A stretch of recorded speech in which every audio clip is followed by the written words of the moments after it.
सो hey guys, कैसे हैं आप सभी। उम्मीद करते हैं आप लोग सब मस्त होंगे। सो गाइज, आज के इस वीडियो में मैंने आपको दिखाया है कि गणेश जी की मूर्ति को कैसे रंगते हैं। वैसे तो आपने थंबनेल में देख ही लिया है, तो उम्मीद करते हैं आप इस वीडियो को पूरा तक देखोगे।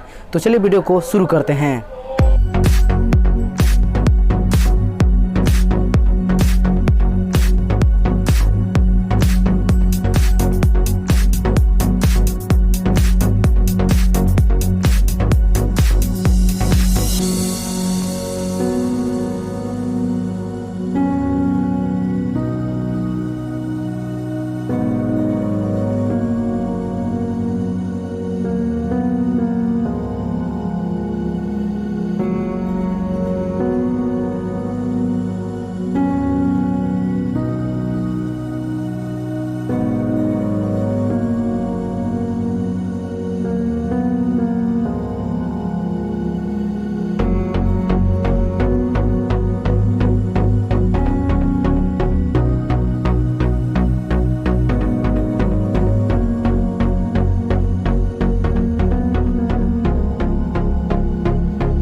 और हाँ गाइज, अगर आपको पार्ट 1 वीडियो देखना है मैंने इस गणेश जी को कैसे बनाया है, ये वाली अगर आपको देखना है तो मैंने डिस्क्रिप्शन बॉक्स में इसका लिंक दे दिया है, और ऊपर आई बटन जो है मैंने उसमें भी एक लिंक दे दिया है पार्ट 1 का, आप वहाँ पे जाके देख सकते हो।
सो गाइस आपको वीडियो कैसा लगा आप एक कमेंट कर देना और साथ ही वीडियो को लाइक भी कर देना और नए हो तो चैनल पे सब्सक्राइब जरूर कर देना।